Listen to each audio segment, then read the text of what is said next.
बहुत शर्म आती है जब कुछ ऐसी तस्वीरें हमारे सामने आती है हमारे समाज से, और उन समाज में बैठे ऐसे समाज के ठेकेदारों से, तो वाकई में बहुत शर्म आती है। आज हम नेताओं के मानसिक नंगेपन का पूरा विश्लेषण करेंगे और आज हम बताएंगे कि इस हमाम में सभी नंगे हैं। नमस्कार, आप देख रहे हैं बीएमडब्ल्यू न्यूज का खास कार्यक्रम स्पॉटलाइट और मैं हूं आपके साथ अभिषेक। आज बात राजनीति की नहीं, आज बात उस गंदगी की होगी जिसे अक्सर खादी के सफेद कपड़ों से ढकने की कोशिश की जाती है। निर्भया, याद है ना आपको? 2012 में पूरा देश सड़कों पर था। हमें लगा था कि अब सब बदल जाएगा, लेकिन बदला क्या? सिर्फ तारीखें बदली, पीड़िताओं के नाम बदले, लेकिन दरिंदगी वहीं की वहीं रही।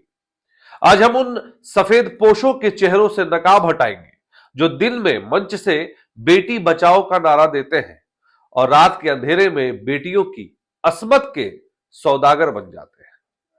इतिहास गवाह है कि सत्ता का नशा जब चढ़ता है तो वो बहन बेटियों की इज्जत को खिलौना समझ लेता है। अगर आपको लगता है कि ये गंदगी आज की है तो जरा 1992 का पन्ना पलटिए।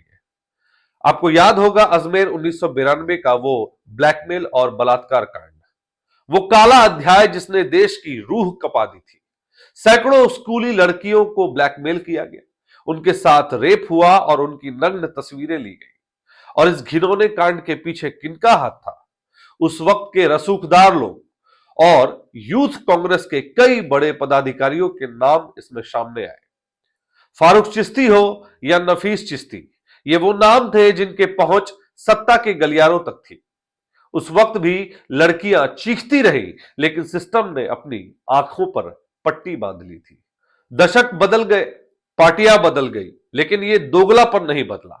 हाल ही में बंगाल के मेडिकल कॉलेज में जो हुआ उसने हम सबको एक बार फिर से झकझोर दिया। भाजपा ने सड़क से संसद तक हंगामा किया और करना भी चाहिए था, क्योंकि वो एक जघन्य अपराध था। लेकिन सवाल यह है कि जब उत्तर प्रदेश के उन्नाव में कुलदीप सिंह सेंगर जैसे बाहुबली विधायक एक बेटी को नोचता है, उसके पिता को मरवा देता है, तो वो आक्रोश कहां चला जाता है? सेंगर को सजा मिली, लेकिन फिर उसे बेल मिलती है और न्याय की लाज बचाने के लिए देश की सुप्रीम कोर्ट को दखल देकर जमानत खारिज करनी पड़ती है, क्योंकि न्याय पर से लोगों का विश्वास उठ जाता। उत्तराखंड की अंकिता भंडारी, याद है ना? अभी पूरे सोशल मीडिया पर यह खबर ट्रेंड कर रही है। एक रिजॉर्ट, एक वीआईपी गेस्ट की डिमांड और फिर उस बेटी की हत्या। हम पूछना चाहते हैं, बंगाल में तो आवाज बुलंद थी, लेकिन अंकिता के कातिलों के रिजॉर्ट पर वो मशहूर बुलडोजर क्यों नहीं चला? क्यों सिस्टम को साफ सूंघ गया? अब जरा दक्षिण भारत का रुख कर लीजिए। देश के पूर्व प्रधानमंत्री एचडी देवगौड़ा का परिवार, उनके पोते प्रज्वल रेवन्ना, आरोप है कि 1500 से ज्यादा महिलाओं का यौन शोषण और उनके वीडियो बनाए गए। सोचिए, 1500 महिलाएं, और ये महाशय किसके साथ खड़े थे? ये देश के उसी गठबंधन का हिस्सा थे जो नैतिकता की दुहाई देता है। जब तक वीडियो बाहर नहीं आए वो माननीय थे, जैसे ही मामला उछला वो विदेश भाग गए। हालांकि विदेश से आकर उन्होंने सरेंडर किया, उनकी गिरफ्तारी हुई, लेकिन मामला तो मामला है। लेकिन ये तो मामलों की बात थी। अब हरकतें आप देख लीजिए, सिर्फ हरकतों में नहीं, इनकी जुबान में भी जहर है। ये एक नेता की बात नहीं, ये उस घटिया मानसिकता की बात है जो लोकतंत्र के मंदिर में भी बेशर्मी से हंसती है। कर्नाटक विधानसभा का वो दृश्य कौन भूल सकता है? कांग्रेस के वरिष्ठ विधायक और पूर्व स्पीकर रमेश कुमार ने विधानसभा में खड़े होकर रेप जैसे जघन्य अपराध पर क्या कहा था, याद है? सुन लीजिए। उन्होंने कहा था, there is a saying, when rape is inevitable, lie down and enjoy it. इसका मतलब है जब बलात्कार रोकना मुमकिन ना हो तो लेट जाओ और उसका आनंद लो। देखिए सोच कितनी गंदी और घटिया है। शर्म की हद तो तब पार हो गई जब इस वाहियात बयान पर वहां मौजूद स्पीकर ने उन्हें रोका तक नहीं, बल्कि वो ठहाके लगाकर हंस पड़े। जिस कुर्सी पर बैठकर न्याय और कानून की रक्षा होनी चाहिए, वहां रेप जैसे शब्द पर मजाक उड़ाया जा रहा था। और मानसिकता एक और देख लीजिए। याद कीजिए समाजवादी पार्टी के मुखिया रहे मुलायम सिंह यादव का वो बयान, रेप जैसे अपराध पर उन्होंने क्या कहा था? लड़के हैं, गलती हो जाती है, फांसी नहीं होनी चाहिए। ये वो लोग हैं जो हमारी बहन बेटियों की सुरक्षा के कानून बनाएंगे।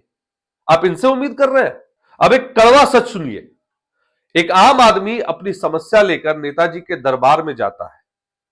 फर्ज कीजिए कि आप अपनी बेटी को नेताजी के दरबार में लेके गए। एक बेटी अपनी फरियाद लेकर जाती है, लेकिन जब आप किसी नेता के पास जाते हैं तो क्या पता वो आपकी समस्या को नहीं बल्कि आपकी जिस्म को घूर रहा हो।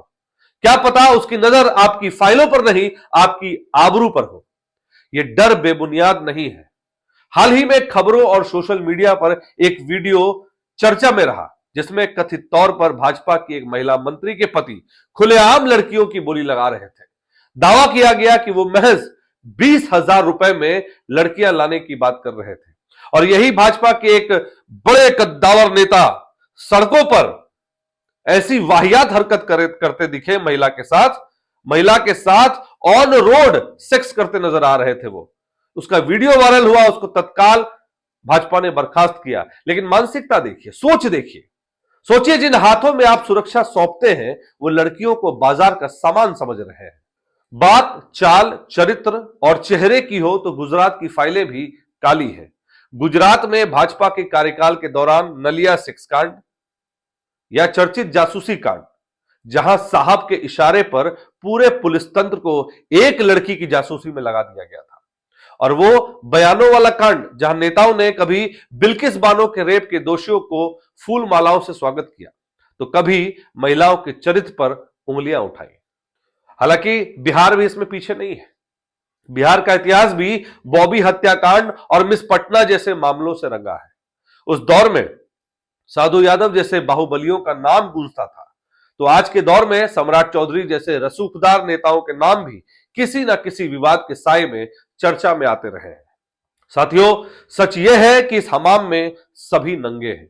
अजमेर 92 से लेकर आज तक कांग्रेस हो, भाजपा हो या कोई और अन्य क्षेत्रीय पार्टी, कोई भी ऐसी नहीं जिसने ऐसे जघन्य अपराधी और विकृत मानसिकता वाले नेताओं को शरण ना दी हो।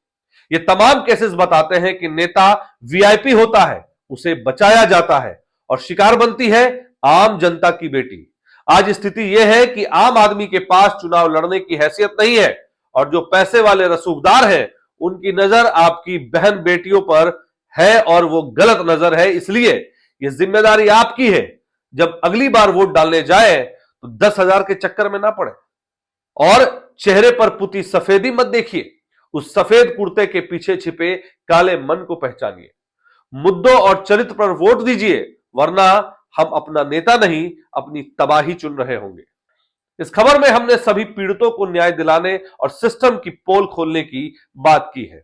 इस पर आपकी क्या राय है कमेंट में जरूर लिखें। खबर अच्छी लगी हो तो इसे ज्यादा से ज्यादा लाइक और शेयर करना ना भूलें ताकि जनता जागरूक हो सके। और हां, ऐसे ही बेबाक पत्रकारिता के लिए चैनल को सब्सक्राइब करना ना भूलें। जय हिंद।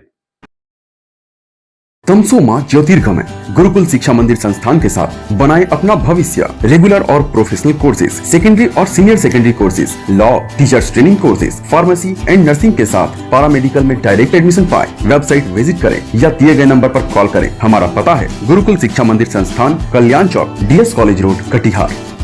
हमारा वीडियो अगर आपको अच्छा लगा हो तो आप हमारे वीडियो को लाइक करें, शेयर करें और हमारे चैनल को सब्सक्राइब जरूर करें।